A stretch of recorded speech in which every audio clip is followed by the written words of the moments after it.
सबसे पहले आप सभी सीनियर सिटीजन और बुजुर्ग लोगों से क्षमा प्रार्थी है। क्षमा मांगते हैं क्योंकि हम जो है कि थोड़ा-सा विलंब के वजह से आप लोगों को जो है कि इंतज़ार करना पड़ा और इतनी देर बाद हम आप लोगों से मुख़ातिब हो रहे हैं।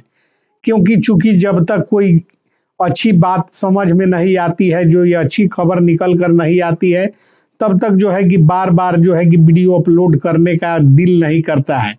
इसलिए जो है कि आप सभी लोगों के आग्रह पर लगातार जो है कि आप लोगों के अनुरोध पर और आप लोगों के मैसेज को इग्नोर भी नहीं किया जा सकता है। आज जो है कि इस वक्त हम आप लोगों से मुखातिब हुए हैं, आप लोगों से रूबरू हुए हैं।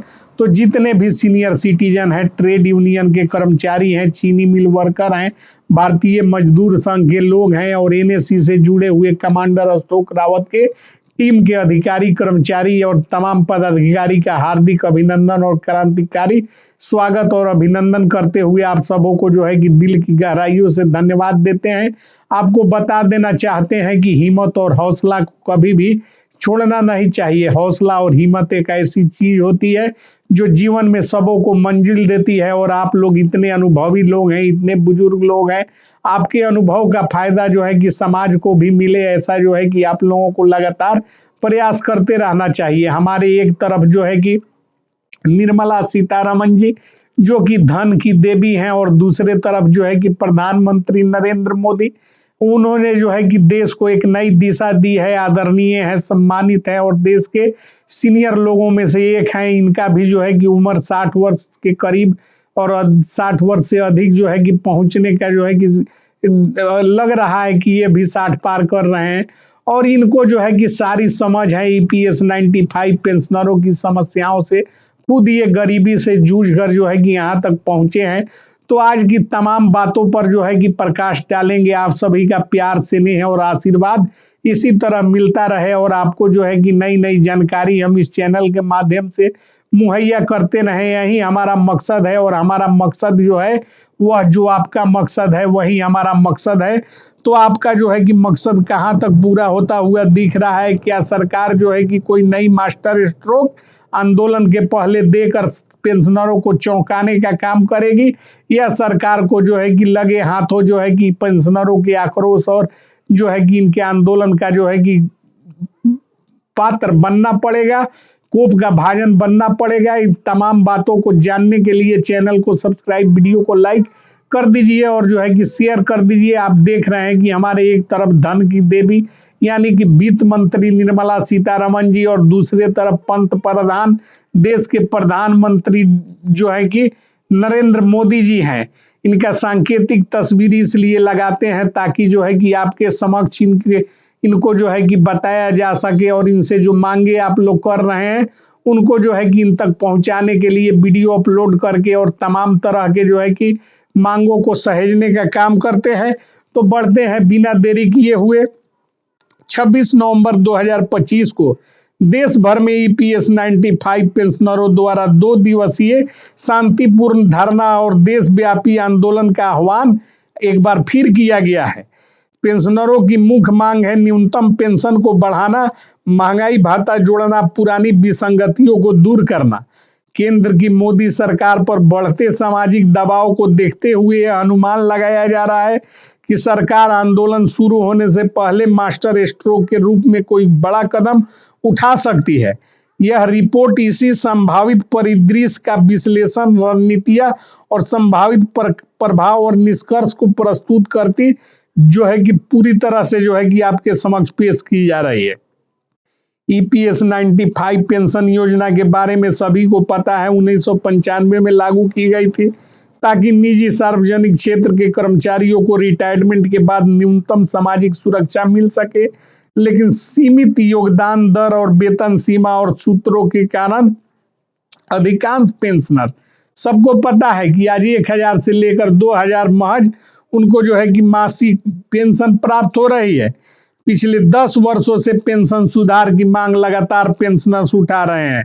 सरकार द्वारा कई बार समिति भी गठित की गई, लेकिन ठोस नीतिगत निर्णय सरकार ने अब तक नहीं लिया और 2025 में बढ़ती महंगाई और वृद्ध पेंशनरों की समस्याओं ने आंदोलन का जोरदार आकार करने का काम किया है और इस बार देश भर के यूनियनों और संघर्षों ने मिलकर व्यापक राष्ट्रीय प्रदर्शन का आह्वान कर दिया है और राजनीतिक दृष्टिकोण से देश भर में आगामी राज्यों में चुनावों की तैयारी और बुजुर्ग मतदाताओं का बड़ा वर्ग विपक्ष का बढ़ता आक्रामक अभियान और ईपीएस फंड की स्थिरता और केंद्र सरकार में ईपीएफओ की वित्तीय जिम्मेदारियां और श्रमिक मंत्रालयों पर बढ़ती शिकायतें, यह सब जो है कि आंदोलन का कारण बना है और इसी कारण जो है कि देशव्यापी आंदोलन आगामी 3 एवं 4 दिसंबर को रखा गया है।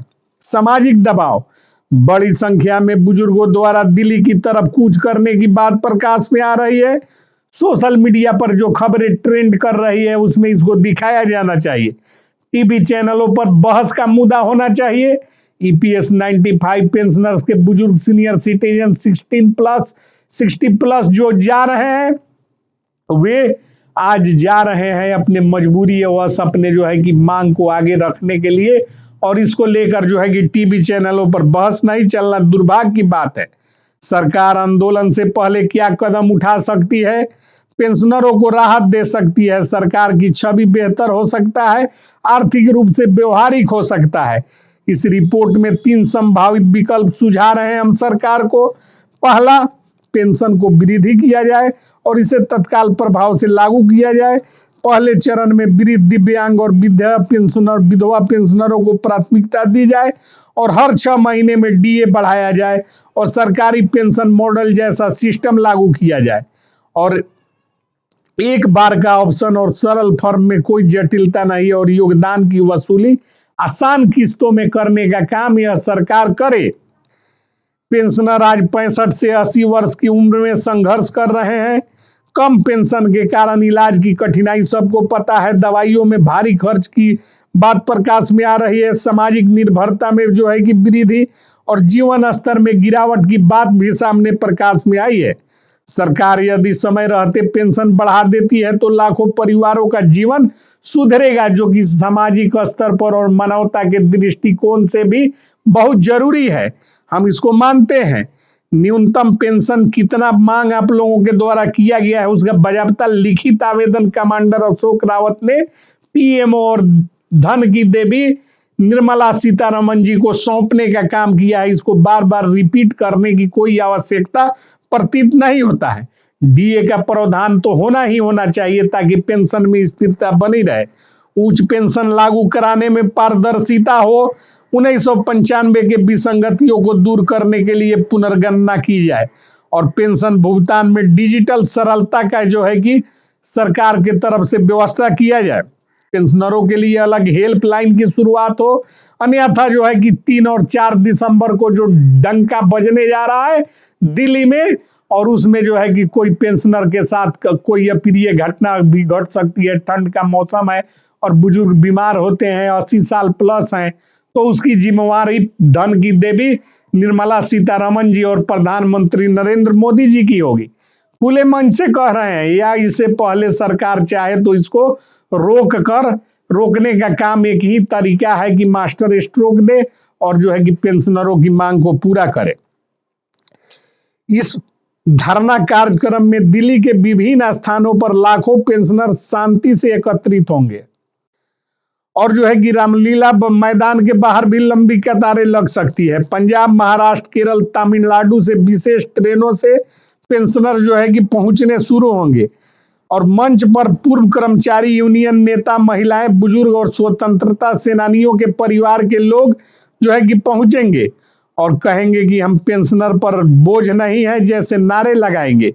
यह सब शांतिपूर्ण स्वरूप में जो है कि प्रस्तुत किया जाएगा और टेलीविजन चैनलों पर डिबेट नहीं चला तो अब की बार पत्रकारों के साथ जो है कि हम लोग बहिष्कार करने का पत्र भी और जो है कि उनके लिए काला पट्टी लगाने का काम करेंगे। इसलिए टीवी डिबेट में अब की बार का धरना प्रदर्शन मुख्य रूप से शामिल होना चाहिए। और ट्विटर पर जो है कि ट्विटर अभियान चल रहा है जिसमें लाखों ट्वीट होंगे और फेसबुक, यूट्यूब पर लाइव कवरेज जो है कि देने का काम किया जाएगा। प्रधानमंत्री की अध्यक्षता में बैठक हो, वित्त मंत्रालय, श्रम मंत्रालय, ईपीएफओ कमिश्नर उपस्थित रहे और पेंशन की गणना का मॉडल पेश किया जाए और 3 वित्तीय विकल्पों पर चर्चा करके और राजनीतिक जो है कि बिना लाभ हानि के मूल्यांकन कर इसे जो है कि लागू किया जाए।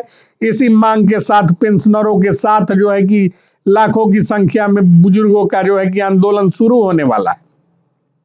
सरकार आंदोलन शुरू होने से ठीक पहले प्रेस कॉन्फ्रेंस बुलाए और जो है कि घोषणा करे, जिसमें पहले चरण में बढ़ी हुई पेंशन के बारे में बताए और 3 महीने के बाद दूसरे चरण की बढ़ोतरी के बारे में जो है कि राशि आवंटन पर 3 महीने के अंदर तमाम त्रुटियों को दूर कर पहले दिसंबर के पहले हफ्ते से ही खाते में राशि का अंतरण करे। हर 6 महीने में जो है कि डीए का प्रावधान और संशोधन किया जाए और आसान प्रक्रिया के तहत ईपीएफओ ऐप और ऑनलाइन पोर्टल पर एक क्लिक में आवेदन ले और स्व घोषणा पत्र के आधार पर तमाम त्रुटियों को दूर कर सीधे जो है कि बुजुर्गों के खाते में राशि भेजे। यह तमाम मांगे जो है कि हम करते हैं और ईपीएस 95 पेंशनरों को जो है कि इसमें जो है कि उनको आमंत्रित करते हैं कि आप जो है कि हमारे इस मांग में सहयोग करने का काम कीजिए, वीडियो को लाइक और शेयर करने का काम कीजिए।